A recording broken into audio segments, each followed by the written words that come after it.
If you look at his life situations, the way life happened to him, it's a continuous series of disasters. Loses his kingdom, what is rightfully his, ends up in the forest, loses his wife, gets kidnapped, fights a brutal war which he's not interested in, brings back his wife, suffers very uncharitable comments about his wife from everybody around. A wife who was very dear to him, pregnant with 2 children, twins, takes her and leaves her in the forest, never sees her again in his life, and unknowingly ends up in a battle against his own children, fights a battle with his children, gets defeated by them, goes through the disgrace of that, endless disasters, and wife dies without he ever meeting her. But still, why? The significance of Rama is not the life situations. The significance of Rama is the way he conducted himself through this disastrous series of disasters that occurred to him, with how much gracefulness he conducted himself right through his life. With all the disasters happening, never once was he seen angry, never once was he seen cursing someone, never once was he seen freaking out, conducted everything gracefully. So people who are seeking liberation sought Rama. People who are seeking a graceful life sought Rama. People who understood, people who had the wisdom to see that external situations can go wrong any moment, just any moment. Oh, it'll not happen to us, is a foolish way to live. It'll not happen to me is a foolish way to live. Even if it happens, I will go through that gracefully is a wise way to live. So people sought Rama because they saw this phenomenal wisdom, though life became a continuous series of disasters.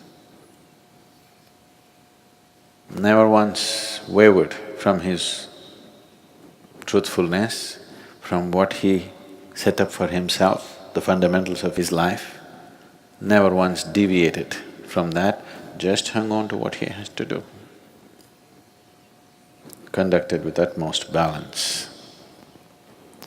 In fact, people on the spiritual path, there is a tradition of seeking disasters. Really.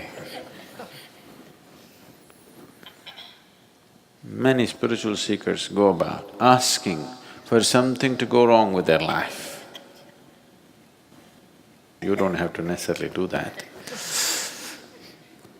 because they want themselves to be fully tested before death approaches. Before death approaches, they want to be fully tested. They want to be quality checked. No matter what happens, they'll go through it gracefully. Because when the moment of shedding the body comes, that's the time you'll lose your balance. Everything is fine. When the moment of everything that you know as reality is going to slip off from your hands, that's the time when you lose your control a bit. So, people seeking disasters, like Akka Mahadevi goes about saying, "Oh Shiva, do this to me, make me hungry, make sure that I don't get any food, and in case I get it, before I put it in my mouth, make sure it falls off my hands. Before I pick it up from the ground, make sure a hungry dog eats it away. Make me go through everything so that I will learn to conduct myself gracefully irrespective of what the outside situation is. That's an extreme form of devotion and you want to be ready. When the moment of leaving comes, you don't want to falter even a bit. That is the moment you need to handle gracefully. Take some practice. Suddenly one day if it happens, then you won't be able to handle it. And when the moment of losing your body and everything that you know as life, to conduct that day gracefully. People seek Rama, they want tribulations, trials and tribulations in their life, consciously seeking. If you see this anywhere across the world, I am not asking you to take this path, but it has been the tradition everywhere in the world. Spiritual path means first thing is to consciously seek poverty. Consciously to seek poverty. To conduct yourself gracefully through poverty is not an easy thing. If you get hungry, you will become… all sense of being human will be lost, you will become like an animal. When you're hungry, when you're angry, you're an animal, isn't it? To conduct that gracefully, you should see the yogis in India, they never ask for anything, they keep going. You can see they're hungry. They have not eaten for days sometimes, but they will conduct themselves so gracefully. Any number of them, some… I've seen any number of them. You offer them money, they won't take it. If you just offer one meal, they will take it. You offer money for one more meal, he won't take it, because he wants the challenge to be there in his life all the time. Because if I take money for 2 meals today, tomorrow I will logically convince myself, why not 10 meals? Then slowly I'll organize my whole life. Like, see, you have bought footwear for 3 lifetimes, just in case. If you have to come and walk the planet once again and once again, don't you have enough footwear for 3 lifetimes or 10?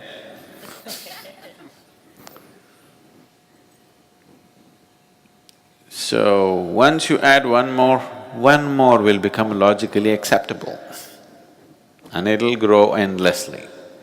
Just see to what extent we have taken our survival process. Our survival process has hit the sky and still it's not enough. To conduct yourself through hunger, to poverty, to various kinds of physical and other kinds of difficulties gracefully. For this people sought Rama. And actually, if you look at almost everybody that you worship, Rama continuous disaster, conducted himself gracefully. Krishna, everything that he aspired for, what he wanted to create, his whole life was about bringing the political process and the spiritual process. He wanted to marry the political and the spiritual process. So he moved around with the kings and tried to bring spiritual process into their life, but it ended up in a disastrous war. Disastrous means horrible war it became. He tried to bring about something else, but something else happened. So we worship him. Jesus got nailed for very small things, but we still worship him. Not because of the success in their life, but for the gracefulness with which they conducted their failure, isn't it? Isn't it so? They conducted their difficult moments, most difficult moments gracefully, and that's what is valued. And that is the highest value in one's life. It's not the question of how much you have, what you did, what happened, what did not happen. Whatever happened, how did you conduct yourself?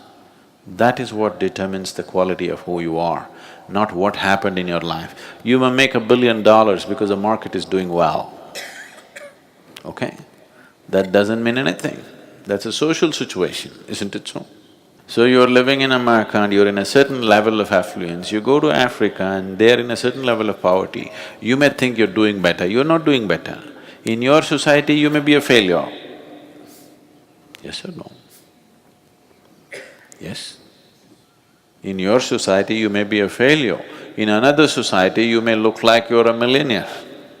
It doesn't mean anything. It's a social situation. So all right, you can enjoy the comforts that come with it, but the important thing about the making of the human being is, whatever the situation, how gracefully can you handle it? So all these people, whether a Jesus or a Krishna or a Rama, these are fabulous representations of conducting their life gracefully through most difficult situations. So, either you can seek an easy life, remain untested, and you will see this, it's happening to lots of people. They look like perfectly fine till one big challenge came in their life, isn't it so? Are you not seeing this? When one big challenge comes, you will see who they are. When something that they expected did not go the way they think it should go, you will see they spill themselves all over the place. So the important thing is to bring this gracefulness into yourself. People are always doing thanksgiving for things that they got. Things that you get will not add to your life. See, suppose the whole world was living just in a hut. All we know is a hut. A hut would be great, we wouldn't need a mansion, isn't it so? Yes or no? Only that your neighbor has a mansion, you have a hut, that's the problem. This is a different kind of problem. Your neighbor has a mansion, you live in your hut and still gracefully. That's wonderful, isn't it? You can see this if you come to India. This is a huge house, next is a shanty, but both of them, he's not any less, you can't reduce him into nothing just because he's living in a little hut. He is as proud as you are, and that's nice. That a human being, irrespective of how somebody else is, he carries himself well. Not with just pride, but with gracefulness. And